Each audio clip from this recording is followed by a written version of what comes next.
ನಮಸ್ಕಾರ ಸ್ನೇಹಿತರೆ, ನಮ್ಮ ಮೈಥಾಲಜಿ ಮೀಟ್ಸ್ ಮೀ ಚಾನೆಲ್ಗೆ ತಮಗೆಲ್ಲರಿಗೂ ಸ್ವಾಗತ. ದೇವಭೂಮಿಯಾದ ಭಾರತದ ಸಂಸ್ಕೃತಿಯನ್ನು ಸಂರಕ್ಷಿಸುವುದು ನಮ್ಮೆಲ್ಲರ ಕರ್ತವ್ಯ.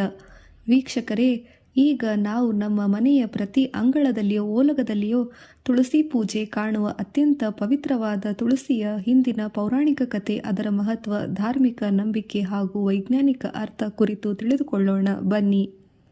ಈ ತುಳಸಿ ಹಬ್ಬ ಅದು ಒಂದು ಕೇವಲ ಸಸ್ಯವಲ್ಲ, ಅದು ಶ್ರೀ ಮಹಾವಿಷ್ಣುವಿನ ಅತ್ಯಂತ ಪ್ರಿಯ ದೇವಿ ತುಳಸಿ ದೇವಿ ಲಕ್ಷ್ಮೀ ಸ್ವರೂಪವಾಗಿದೆ.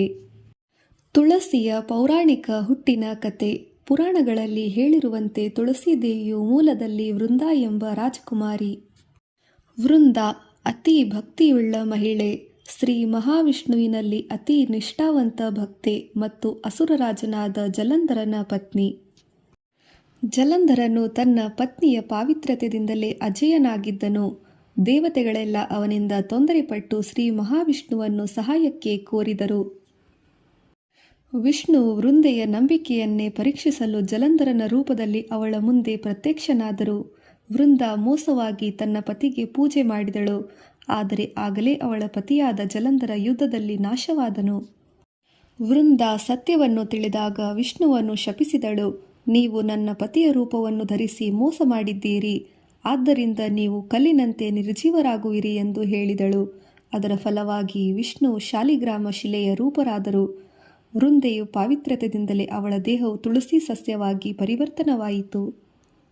ಆ ದಿನದಿಂದಲೇ ವಿಷ್ಣು ಮತ್ತು ತುಳಸಿ ಪರಸ್ಪರ ಬೇರ್ಪಟ್ಟವರಲ್ಲ. ತುಳಸಿ ಮತ್ತು ವಿಷ್ಣು ಪೂಜೆಯು ತುಳಸಿ ಇಲ್ಲದೆ ಸಂಪೂರ್ಣವಾಗದು. ತುಳಸಿ ವಿವಾಹ. ಕಾರ್ತಿಕ ಮಾಸದ ಶುಕ್ಲ ಪಕ್ಷದ ದ್ವಾದಶಿ ದಿನ ತುಳಸಿ ವಿವಾಹ ಆಚರಿಸಲಾಗುತ್ತದೆ. ಈ ದಿನ ತುಳಸಿ ಮತ್ತು ಶಾಲಿಗ್ರಾಮದ ವಿಷ್ಣುವಿನ ಶಿಲಾರೂಪ ವಿವಾಹ ನಡೆಯುತ್ತದೆ.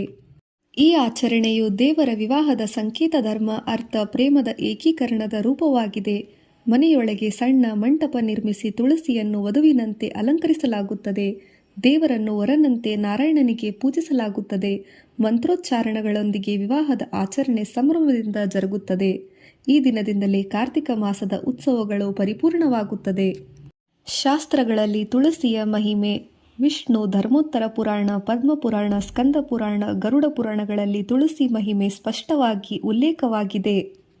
ತುಳಸಿ ದಳ ಮಾತ್ರೇಣ ಜಲ ಸಂಯುಕ್ತಂ ಮುಚ್ಯುತೆ ಯೋಜಯೇತ್ ಪ್ರೀತ್ಯಾ ಯೋ ಭಕ್ತ ತಸ್ಯ ಪೂರ್ಣಫಲಂ ಲಭತೆ. ಅರ್ಥಾತ್ ಅಂದರೆ ತುಳಸಿ ಎಲೆ ಒಂದೇ ಒಂದು ಇದ್ದರೂ ಪ್ರೀತಿಯಿಂದ ಶ್ರೀ ನಾರಾಯಣ ಭಗವಂತ ವಿಷ್ಣುವಿಗೆ ಅರ್ಪಿಸಿದಾಗ ಅದು ಲಕ್ಷ ಯಜ್ಞಗಳ ಫಲವನ್ನು ನೀಡುತ್ತದೆ ಎಂದು ಅರ್ಥವಾಗಿದೆ.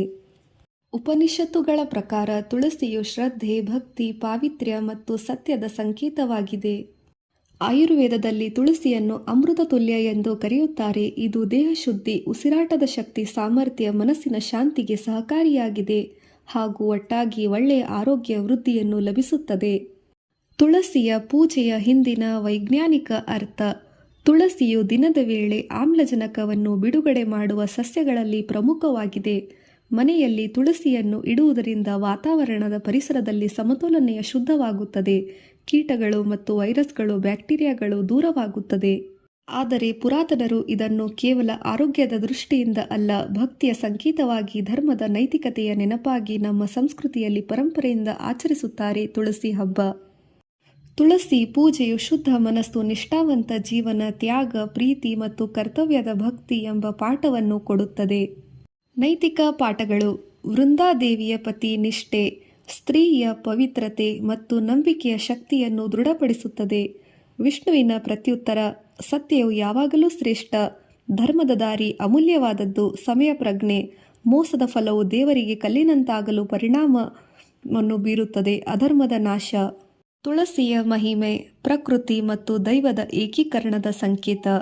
ತುಳಸಿ ವಿವಾಹ ದೇವರ ಪ್ರೇಮ, ಮಾನವ ಸಂಬಂಧಗಳ ಧರ್ಮದ ರೂಪವಾಗಿದೆ. ಹೀಗೆ ವೀಕ್ಷಕರೇ, ತುಳಸಿಯ ಕಥೆಯು ನಮಗೆ ಕೇವಲ ಒಂದು ಧಾರ್ಮಿಕ ಆಚರಣೆ ಅಲ್ಲ, ಅದು ನಮ್ಮ ಸಂಸ್ಕೃತಿಯ ಜೀವಂತ ದಿವ್ಯ ದರ್ಶನವಾಗಿದೆ. ತುಳಸಿ ದೇವಿಯ ಪೂಜೆ ಮಾಡಿದರೆ ಮನಸ್ಸು ಶುದ್ಧವಾಗುತ್ತದೆ, ಮನೆಮನಗಳ ಪವಿತ್ರವಾಗುತ್ತದೆ, ಜೀವನದ ಧರ್ಮಮಯವಾಗುತ್ತದೆ.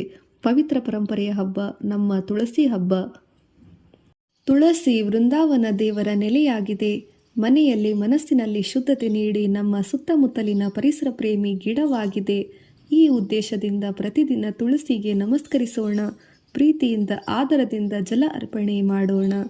ಧನ್ಯವಾದಗಳು.